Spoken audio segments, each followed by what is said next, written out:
नमस्कार दोस्तों, स्वागत है आपका हमारे चैनल पर, जहां हम आपके जीवन को प्रेरित करने और नई दिशा देने के लिए आपके साथ हैं। भगवद गीता हमें गहरे जीवन के पाठ सिखाती है, जो हमें हर चुनौती और निर्णय में मार्गदर्शन देते हैं। गीता के उपदेश हमें जीवन की हर चुनौती का सामना करने का मार्ग दिखाते हैं। समय कितना भी बुरा हो, हिम्मत कभी मत हारो, और समय कभी एक सा नहीं रहता। जैसे विचार हमें यह सिखाते हैं कि कठिन परिस्थितियों में भी हमें अपने आत्मविश्वास को बनाए रखना चाहिए और धैर्य से काम लेना चाहिए। गीता के अनुसार जीवन में उतार चढ़ाव आते रहते हैं, लेकिन हमारे कर्म और साहस ही हमें सफलता की ओर ले जाते हैं। जब हम यह समझ लेते हैं कि बुरा समय स्थायी नहीं होता और हर परिस्थिति से कुछ सीखने का अवसर मिलता है, तो हम हर चुनौती का सामना मजबूती से कर सकते हैं।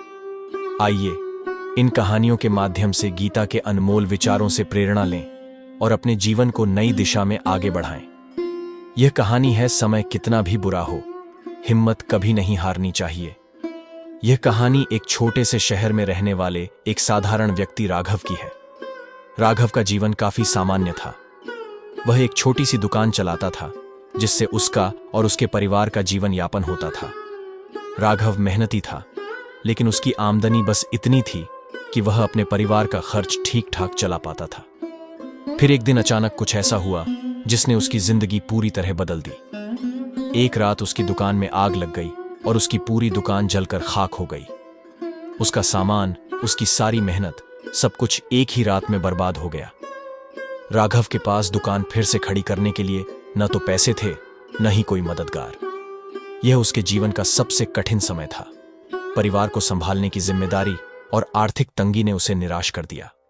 कुछ समय के लिए राघव टूट गया था, लेकिन वह एक मजबूत इंसान था और उसे एक बात हमेशा याद रहती थी: समय कितना भी बुरा हो, हमें हिम्मत नहीं हारनी चाहिए। राघव के दादाजी हमेशा उसे एक कहावत सुनाया करते थे: समय कभी एक सा नहीं रहता। यह बात उसे अब अच्छे से समझ में आ रही थी। उसने ठान लिया कि वह हालात से हार नहीं मानेगा। उसने अपने दोस्तों और रिश्तेदारों से छोटी मोटी मदद लेकर काम शुरू किया। छोटी सी जगह में उसने अपनी दुकान फिर से लगाई, लेकिन इस बार उसकी मेहनत दोगुनी थी। राघव ने तय किया कि वह इस विपत्ति को अवसर में बदलने का प्रयास करेगा। उसने दुकानदारों से उधार पर सामान लिया और धीरे धीरे अपनी दुकान को फिर से खड़ा करना शुरू किया। वह सुबह से रात तक काम करता, लेकिन कभी भी थकावट या निराशा को अपने ऊपर हावी नहीं होने दिया। कुछ महीनों में उसकी मेहनत रंग लाई। उसकी दुकान अब पहले से भी ज्यादा अच्छी चलने लगी। लोग उसकी सच्चाई और मेहनत की तारीफ करने लगे। राघव ने न सिर्फ अपनी दुकान को फिर से खड़ा किया, बल्कि उसने अपनी किस्मत को भी बदला। राघव की इस कहानी से हमें दो मुख्य बातें सीखने को मिलती हैं। समय चाहे कितना भी बुरा हो, हमें कभी भी हिम्मत नहीं हारनी चाहिए। राघव ने विपत्ति के समय में धैर्य और मेहनत से काम लिया। उसने यह मानकर चलना शुरू किया कि जीवन में उतार चढ़ाव आते हैं, लेकिन हर कठिनाई का सामना करते हुए हमें आगे बढ़ना चाहिए। समय कभी एक सा नहीं रहता। चाहे अच्छे दिन हो या बुरे, हर समय बदलता है। राघव की जिंदगी में भी बुरा समय आया, लेकिन उसने कभी उम्मीद नहीं छोड़ी। कठिन समय के बाद उसके अच्छे दिन भी आए, और यह सिर्फ उसके आत्मविश्वास और कठिन परिश्रम का परिणाम था। यह कहानी हमें यह सिखाती है कि जीवन में कितनी भी बड़ी विपत्ति क्यों ना आ जाए, हमें कभी भी हार नहीं माननी चाहिए। समय बदलता रहता है, और हमारी मेहनत और धैर्य से ही हम उस बदलाव को अपने पक्ष में कर सकते हैं। यदि हम हिम्मत और आत्मविश्वास से काम लें, तो बुरा समय भी हमारे लिए सीखने और उन्नति का जरिया बन सकता है। धैर्य रखना सबसे बड़ा बल है। कर्म किए जा, फल की चिंता मत कर। समय के साथ हर परिस्थिति बदलती है। जो होता है अच्छे के लिए होता है। परिस्थितियां आपके कर्म का फल हैं। जो आज कठिन है, कल सरल हो जाएगा। कभी हार मत मानो, भगवान तुम्हारे साथ हैं। जो बीत गया उसे भुलाकर आगे बढ़ो। धैर्य और साहस सफलता की कुंजी है। कर्म ही तुम्हारा असली मित्र है। जो काम आज मुश्किल लगता है, वही कल तुम्हारी ताकत बन जाएगा। परिस्थितियां अस्थायी होती हैं, हिम्मत स्थायी होती है। मन को शांत रखो, यही तुम्हारी शक्ति है। अपने कर्म पर विश्वास रखो। समय के साथ हर दर्द घट जाता है। ईश्वर पर विश्वास रखो, वह तुम्हारी राह को आसान बना देंगे। परिश्रम ही तुम्हारी सच्ची पूजा है। समस्या से भागो मत, उसका सामना करो। हर रात के बाद सुबह होती है। तुम्हारे पास जितना साहस है उतना ही तुम मजबूत हो। आज की यह प्रेरणादायक कहानी आपको जीवन के उन अद्भुत सबकों से रूबरू कराएगी जो न केवल आपको प्रेरित करेगी बल्कि यह सिखाएगी कि हर मुश्किल के बाद जीवन में एक नया सवेरा होता है।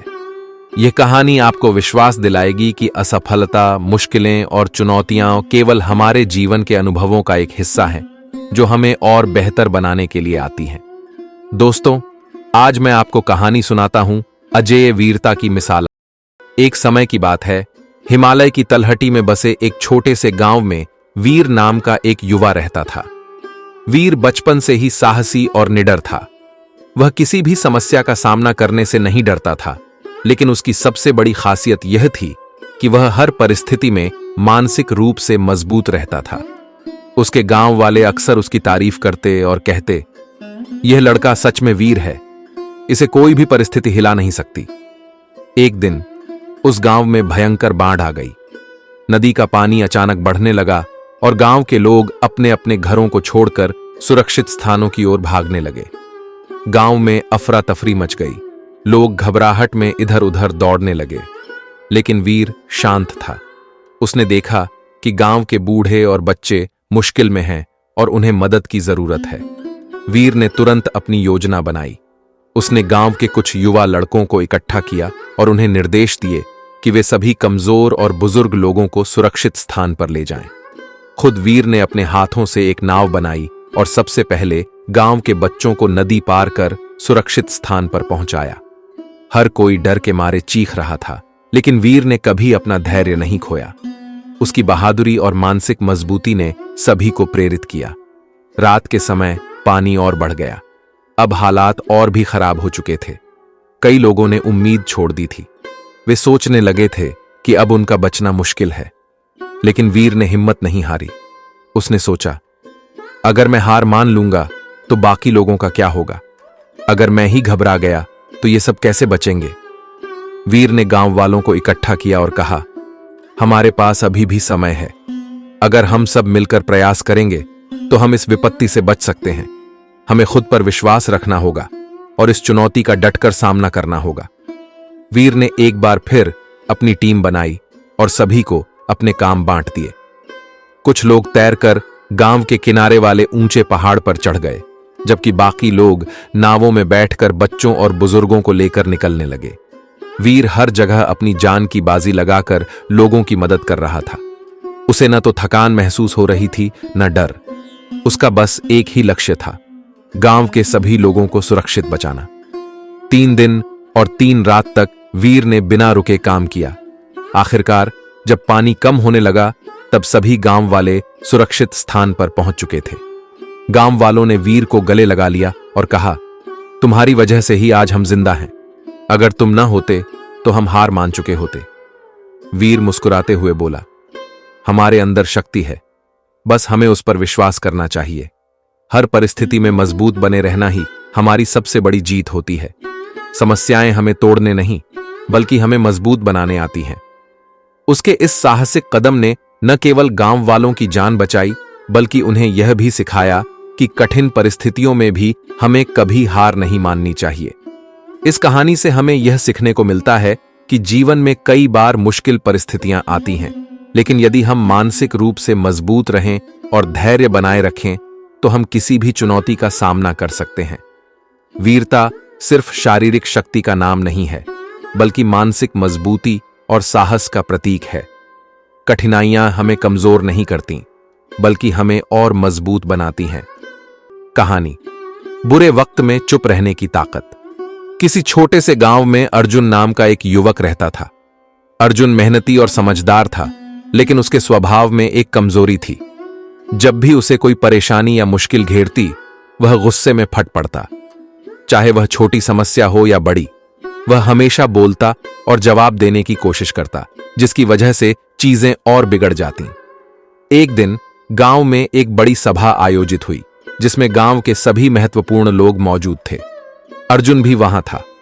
सभा के दौरान गांव के मुखिया ने अर्जुन के बारे में एक गलतफहमी से भरा आरोप लगा दिया। मुखिया ने कहा कि अर्जुन ने गांव के नियमों का उल्लंघन किया है और उसकी इस हरकत की वजह से गांव को बड़ा नुकसान हुआ है। अर्जुन गुस्से में आ गया क्योंकि उसने ऐसा कुछ नहीं किया था। उसका मन हुआ कि वह तुरंत खड़ा हो जाए और सबके सामने मुखिया को जवाब दे। लेकिन तभी सभा में एक बुजुर्ग व्यक्ति रामदास जी ने उसे हल्के से इशारा किया कि वह शांत रहे। रामदास जी गांव के सबसे सम्मानित व्यक्ति थे। उनका जीवन कठिनाइयों से भरा हुआ था, लेकिन उन्होंने हर मुश्किल का सामना शांति से किया था। अर्जुन ने उनकी ओर देखा और सोचा, शायद मैं इस समय कुछ न बोलकर एक बार उनकी बात मान लूं। अर्जुन ने चुप्पी साध ली, भले ही उसका मन कह रहा था कि उसे अपनी सफाई देनी चाहिए। सभा समाप्त हो गई और लोग धीरे धीरे जाने लगे। अर्जुन भीतर ही भीतर खुद को कोस रहा था कि उसने मुखिया को कुछ क्यों नहीं कहा। लेकिन तभी रामदास जी उसके पास आए और बोले, बेटा, गुस्से में दिए गए शब्द अक्सर आग में घी डालने का काम करते हैं। कभी कभी चुप रहना सबसे बड़ी ताकत होती है। अर्जुन ने कहा, लेकिन रामदास जी, मैंने कुछ गलत नहीं किया था, मुझे तो अपनी सफाई देनी चाहिए थी। रामदास जी ने मुस्कुराते हुए कहा, सत्य हमेशा प्रकट होता है, लेकिन उसे समय चाहिए होता है। अगर तुमने गुस्से में जवाब दिया होता तो वह बहस में बदल जाता और तुम सत्य की जगह गुस्से का शिकार बन जाते। अब देखना, कल सब खुद ही समझ जाएंगे कि सच्चाई क्या है। अर्जुन ने उनकी बात मानी, लेकिन मन में थोड़ा संदेह था। अगले दिन गांव में चर्चा चल रही थी कि अर्जुन ने कुछ गलत किया है। लेकिन उसी दिन गांव के एक और बुजुर्ग ने मुखिया से बात की और असली सच्चाई सामने आई। दरअसल जो नुकसान हुआ था उसका अर्जुन से कोई लेना देना नहीं था। मुखिया ने अर्जुन से माफी मांगी और कहा कि वह एक गलत फहमी का शिकार हो गए थे। अर्जुन के मन में एक राहत की भावना आई। उसे एहसास हुआ कि अगर वह उस दिन गुस्से में जवाब देता तो शायद लोग उसकी सफाई को गलत तरीके से समझते और स्थिति और भी खराब हो जाती। लेकिन उसकी चुप्पी ने सब कुछ सही दिशा में जाने दिया। रामदास जी फिर अर्जुन के पास आए और बोले, देखा बेटा, जब तुम शांत रहते हो तो सच्चाई खुद बोलती है। हर समय बोलने की जरूरत नहीं होती। बुरे वक्त में चुप रहकर हम स्थिति को संभाल सकते हैं और अपने आप को अनावश्यक विवादों से बचा सकते हैं। अर्जुन ने तब महसूस किया कि जीवन में हर समस्या का सामना गुस्से और शब्दों से नहीं किया जा सकता। कभी कभी चुप्पी सबसे बड़ा हथियार होती है, क्योंकि जब हम शांत रहते हैं तो हम स्थिति को बेहतर तरीके से समझ पाते हैं और सही फैसला ले सकते हैं। इस कहानी से हमें यह सीखने को मिलता है कि बुरे वक्त में चुप रहना और शांत रहना कई बार सबसे अच्छा उपाय होता है। जब हम गुस्से में या हड़बड़ी में जवाब देते हैं तो हम अपनी स्थिति को और बिगाड़ सकते हैं। लेकिन अगर हम धैर्य से काम लें और चुप रहकर स्थिति को समझें तो सत्य अपने आप सामने आता है। बुरे वक्त में चुप्पी हमें सिखाती है कि हर प्रतिक्रिया जरूरी नहीं होती। कहानी, निंदा करने का परिणाम। एक समय की बात है, एक छोटे से गांव में रघु नाम का व्यक्ति रहता था। रघु की आदत थी कि वह हर किसी की बुराई करता था। चाहे कोई अच्छा काम करे या बुरा, वह हमेशा उसमें कमी ढूंढ लेता और उसकी निंदा करता। गांव में हर कोई उसकी इस आदत से परेशान था, लेकिन रघु को अपने व्यवहार का कोई पछतावा नहीं था। उसे लगता था कि वह हमेशा सही है और बाकी सब गलत। गांव के दूसरे छोर पर एक वृद्ध साधु रहते थे, जिन्हें लोग बहुत आदर करते थे। वह शांति और प्रेम के प्रतीक थे और हमेशा लोगों को अच्छाई की ओर प्रेरित करते थे। एक दिन रघु साधु महाराज से मिलने गया। साधु महाराज ने उसे अपने पास बुलाया और कहा, रघु, तुम हमेशा लोगों की निंदा करते रहते हो। क्या तुम्हें कभी लगा कि इसका क्या परिणाम हो सकता है? रघु ने हंसते हुए कहा, साधु महाराज, मैं तो सिर्फ सच बोलता हूं। अगर लोग गलत हैं तो उनकी बुराई क्यों ना करूं? साधु महाराज मुस्कुराए और बोले, ठीक है, अगर तुम सच में सोचते हो कि निंदा करना सही है तो मैं तुम्हें एक छोटा सा काम देता हूं। कल सुबह तुम मेरे पास आओ और हम बात करेंगे। रघु ने यह सोचकर हामी भर दी कि साधु महाराज उसे और कुछ सिखाने की कोशिश करेंगे। अगले दिन रघु सुबह सुबह साधु महाराज के पास पहुंचा। साधु महाराज ने उसे एक थैली दी जिसमें बहुत सारे पंख थे।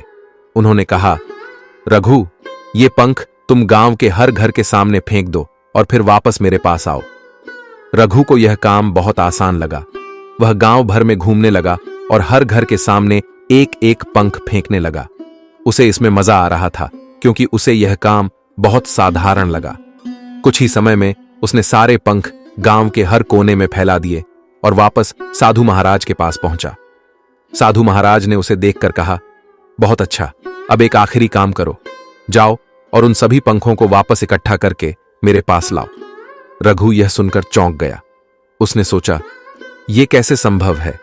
हवा ने तो उन पंखों को चारों ओर फैला दिया होगा, अब उन्हें इकट्ठा करना असंभव है। वह साधु महाराज के पास लौट आया और बोला, साधु महाराज, मैं ये काम नहीं कर सकता। पंख तो अब चारों ओर बिखर गए हैं, उन्हें इकट्ठा करना असंभव है। साधु महाराज ने गंभीरता से कहा, बिल्कुल सही कहा तुमने। जैसे ये पंख अब वापस नहीं आ सकते, वैसे ही तुम्हारे द्वारा की गई निंदा भी हवा में फैल जाती है। जब तुम किसी की निंदा करते हो तो वह बात चारों ओर फैल जाती है और फिर उसे वापस लेना असंभव हो जाता है। निंदा करना बहुत आसान होता है, लेकिन उसके परिणामों को संभालना उतना ही कठिन होता है। रघु को अब अपनी गलती का एहसास हुआ। उसने सोचा कि कैसे उसकी निंदा ने लोगों के दिलों को चोट पहुंचाई होगी। साधु महाराज ने उसकी ओर देखते हुए कहा, निंदा करने से तुम न केवल दूसरों को चोट पहुंचाते हो, बल्कि अपने मन को भी अशांत करते हो। दूसरों के बारे में बुरा सोचने और बोलने से तुम खुद को ही नुकसान पहुंचाते हो। रघु ने अपने जीवन में पहली बार यह महसूस किया कि निंदा करने से न केवल दूसरों का सम्मान कम होता है, बल्कि उसकी अपनी छवि भी खराब होती है। उस दिन से उसने संकल्प लिया कि वह अब कभी किसी की निंदा नहीं करेगा और हमेशा दूसरों के अच्छे गुणों की सराहना करेगा। इस कहानी से हमें यह सीखने को मिलता है कि निंदा करना बहुत आसान होता है, लेकिन उसके परिणाम बहुत गंभीर हो सकते हैं। निंदा से केवल दूसरों की छवि खराब नहीं होती, बल्कि यह हमारे अपने जीवन को भी नकारात्मक बना देती है। हमें हमेशा सोच समझकर बोलना चाहिए और दूसरों की अच्छाइयों को पहचानने की कोशिश करनी चाहिए। निंदा की आदत छोड़कर हम अपने जीवन में शांति और खुशी पा सकते हैं। आत्मविश्वास ही सफलता की कुंजी है। मन की स्थिरता से ही शांति प्राप्त होती है। जो व्यक्ति धर्म के मार्ग पर चलता है, वही सच्चा संतोष प्राप्त करता है। अहंकार और घमंड इंसान का पतन कर देते हैं। सुख दुख, लाभ हानि, जय पराजय में संभव रखो। अज्ञानता हमें बांधती है और ज्ञान हमें मुक्त करता है। क्रोध से भ्रम उत्पन्न होता है और भ्रम से बुद्धि का नाश होता है। सच्ची खुशी बाहर नहीं, बल्कि आपके भीतर होती है। त्याग से बड़ा कोई धर्म नहीं होता। जो जन्मा है उसकी मृत्यु निश्चित है और जो मरा है उसका पुनर्जन्म भी निश्चित है। कोई भी प्रयास व्यर्थ नहीं जाता। हर कर्म का परिणाम होता है। हर कर्म का फल नियति के अनुसार मिलता है। शांति से बढ़कर कोई सफलता नहीं होती। परमात्मा में समर्पण करने से ही सच्ची मुक्ति प्राप्त होती है। सहनशीलता से ही जीवन में स्थिरता आती है। अहिंसा सबसे बड़ा धर्म है। जो व्यक्ति भय मुक्त हो जाता है, वही सच्चा योगी होता है। प्रकृति के साथ सामंजस्य बनाकर जीवन जियो। संग्रह करने से लालच बढ़ता है और लालच जीवन को नष्ट करता है। परमात्मा की भक्ति ही सबसे बड़ा साधन है।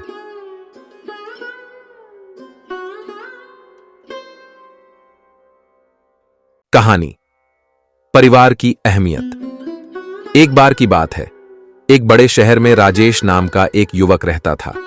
वह बेहद सफल और महत्वाकांक्षी था। उसकी नौकरी एक बड़े मल्टीनेशनल कंपनी में थी और वह अपने करियर में लगातार ऊंचाइयों को छू रहा था। लेकिन सफलता के इस सफर में राजेश का परिवार से नाता धीरे धीरे कम होता जा रहा था। उसे अपनी नौकरी और काम में इतना व्यस्त रहने की आदत हो गई थी कि वह अपने माता पिता, पत्नी और बच्चों के साथ समय बिताना लगभग भूल गया था। राजेश का मानना था कि उसकी मेहनत और सफलता से ही परिवार खुश रहेगा।